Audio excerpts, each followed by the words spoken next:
Baik, bismillahirrahmanirrahim. Assalamualaikum warahmatullahi wabarakatuh. Sampurasun.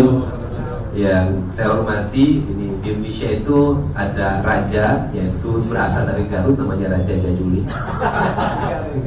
Terima kasih hadir di sini Pak Ketua DPD PSI Jawa Barat, semua jajaran pengurus. Saya mengucapkan terima kasih dan rasa hormat yang setinggi-tingginya buat seluruh jajaran DPP PSI yang memberikan kontribusi bagi rakyat Jawa Barat dengan mengusung pasangan Deddy Mulyadi dan Erwan Setiawan. Dan pasangan ini mengambil angle pasangan dermawan, Deddy Mulyadi, Erwan Setiawan. Dan tentunya saya paham betul apa yang menjadi orientasi dan visi PSI, yaitu membangun sebuah peradaban dalam hidup masyarakat yang menjunjung tinggi semangat kebinekaan dan dengan mengedepankan toleransi. Toleransi isinya adalah menghormati orang dari sisi hak terhadap agama, menghormati orang dari sisi hak untuk berbicara, berserikat, berkumpul, dan yang tidak lebih penting dan yang paling esensi adalah menghormati orang untuk mendapat hak hidup damai dan sejahtera. Karena tidak akan pernah ada kerukunan, tidak akan pernah ada kebinekaan tanpa ada kesejahteraan. Maka seluruh orientasi kesejahteraan itu berangkat dari akar kebinekaan, bukan hanya terbatas pada simbol-simbol kebinekaan. Simbol-simbol kebinekaan itu penting, tetapi substantif dari kebinekaan itu jauh lebih penting. Substansi dari kebinekaan adalah disiapkannya ruang-ruang bineka. Ruang bineka itu disebutnya keanekaragaman. Dalam ilmu biologi itu ada keanekaragaman hayati dan keanekaragaman nabati. Keanekaragaman hewani yang disebutnya ekosistem kehidupan. Maka orientasi visi saya ke depan adalah mengembalikan kembali agar ekosistem kehidupan itu bisa hidup.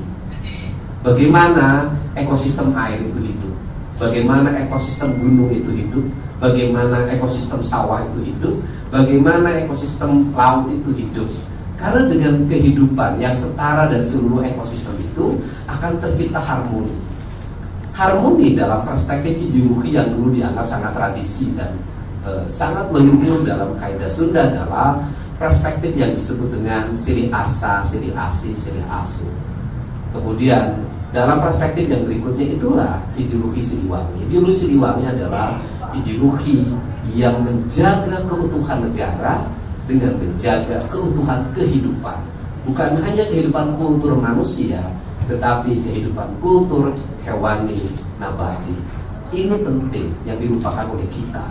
Karena berangkat dari kultur hewani dan nabati akan tercipta ekosistem kehidupan yang saling menghidupi, bukan saling membunuh, bukan saling menjegal, bukan saling menghancurkan, tetapi saling menghidupkan.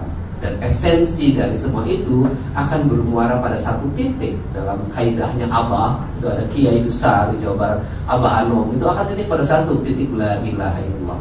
Dan titik la ilaha illallah itu akan tersublimasi dalam spirit hidup itu berkeadilan sosial bagi seluruh rakyat Indonesia. Dalam keadilan itu adalah spirit ketuhanan, spirit la ilaha illallah.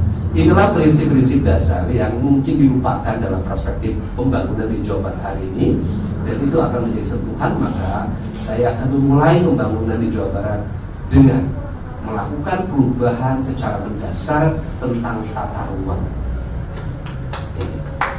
dengan 4 dimensi kebinekaan culture. Ada Sunda Kulon, yaitu wilayahnya Bogor, sebagian Sukabumi. Ada Sunda Priangan, kita sudah tahu.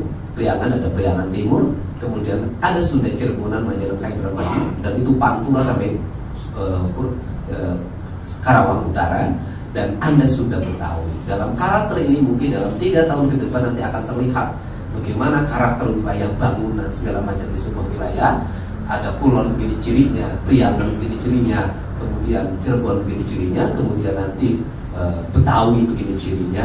Dengan saya tidak akan menjadi gubernurnya kota, saya akan menjadi gubernur Jawa Barat, dan nanti kantor gubernur tidak akan hanya di Gedung Sate. Saya tidak akan ngantor di Gedung Sate dalam setiap hari.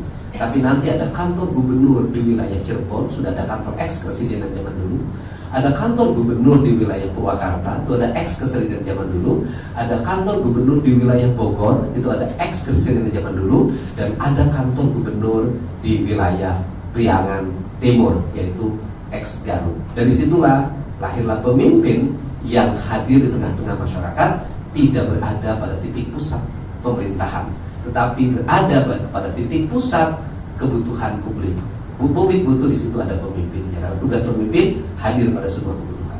Itu saja pengantar dari saya. Semoga surat dukungan yang akan disampaikan besok ke Komisi Pemilihan Umum pada jam 2 siang, karena karnaval budaya jam 4, itu akan menjadi pengantar bagi kembalinya marwah ruhnya Tatar Jawa Barat.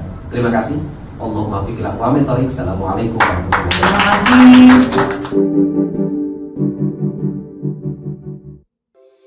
Di antara banyak sumber informasi, kami layak dipercaya karena kami menggali lebih dalam,